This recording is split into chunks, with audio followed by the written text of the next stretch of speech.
Wherever you go, whatever you do, throw a little at it. Omax, Vest and Briefs.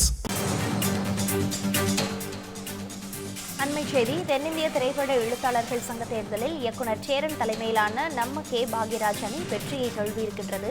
தென்னிந்திய திரைப்பட எழுத்தாளர்கள் சங்க தேர்தலில் இயக்குனர் சேரன் தலைமையிலான நம்ம கே பாக்யராஜ் அணி வெற்றி பெற்றிருக்கின்றது. அண்மை செய்தியாக பார்த்துக் கொண்டிருக்கிறோம். திரைப்பட எழுத்தாளர் சங்க தேர்தல் இன்றைய தினம் நடைபெற்று வந்து கொண்டிருக்கக்கூடிய வேளையில் காலை நேரத்திலிருந்தே ஓட்டு பதிவு என்பது தொடங்கி நடைபெற்று வந்து கொண்டிருந்தது. அந்த வகையில் மாலை நேரத்தில் முடிவுகள் அறிவிக்கப்படும் என தெரிவிக்கப்பட்டிருந்த நிலையில் தற்பொழுது இந்த தென்னிந்திய திரைப்பட எழுத்தாளர்கள் சங்க தேர்தலில் இயக்குனர் சேரன் தலைமையிலான நம்ம கே பாக்யராஜ் அணி வெற்றியை தழுவியிருக்கின்றது.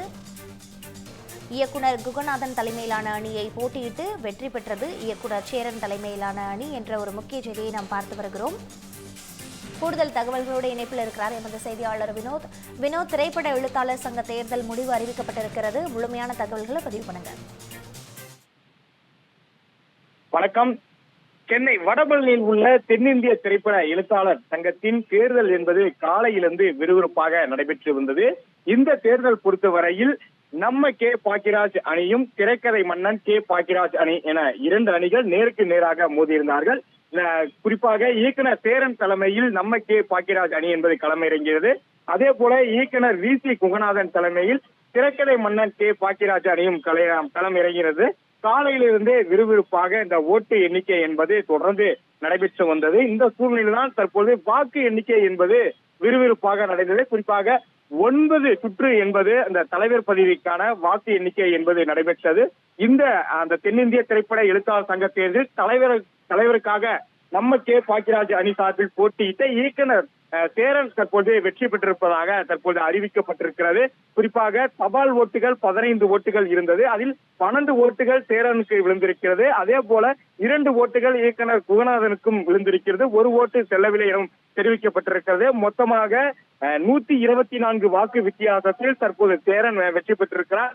சேரன் பெற்றிருக்கக்கூடிய வாக்கு எண்ணிக்கை என்பது 279 ஓட்டுகள் அவர் பெற்றிருக்கிறார். அதே போல இயக்குனர் குகநாதன் 155 ஓட்டுகள் வெற்றி பெற்றிருக்கிறார். ஆக மொத்தம் இந்த தேர்தலில் தலைவர் பகுதிக்கான, அதாவது தென்னிந்திய திரைப்பட எழுத்தாளர் சங்கத்தின் தலைவர் பகுதியில் தற்போது சேரன் வெற்றி பெற்றிருப்பது தற்போது அதிகாரப்பூர்வமாக தெரிவிக்கப்பட்டிருக்கிறது. மொத்தமாக 437 ஓட்டுகள் இந்த தலைவர் பதவிக்கு மட்டும் பதிவாகி இருந்தது. அதில் 3 ஓட்டுகள் செல்லவில்லை. மொத்தமாக 434 ஓட்டுகள் எடுத்துக் கொள்ளப்பட்டது. 9 சுற்றுகள் என்பது நடைபெற்றது. இதில்தான் 124 ஓட்டு வித்தியாசத்தில் இயக்குனரின் சேரன் அவரது அணியாக இருக்கக்கூடிய நம்ம கே பாக்யராஜ் அணி சார்பில் தலைவர் பதவிக்கு இந்த எழுத்தாளர் சங்கத்தில் போட்டியிட்ட சேரன் தற்போது வெற்றி பெற்றிருக்கிறார். அடுத்ததாக துணைத் தலைவர் பதவியில் போட்டியிட்டவர்களின் வாக்கு எண்ணிக்கை என்பது தற்போது நடைபெற்று வருகிறது. அதன் பின்னரே யார் வெற்றி பெற்றார்கள் என்பதெல்லாம் தெரிய வரும். விவரங்களுக்கு நன்றி வினோத். இந்த மாதிரி யூஸ்ஃபுல்லான இன்ஃபர்மேஷன்ஸை தெரிஞ்சுக்க தமிழ் ஜனம் சேனலை சப்ஸ்கிரைப் பண்ணுங்க.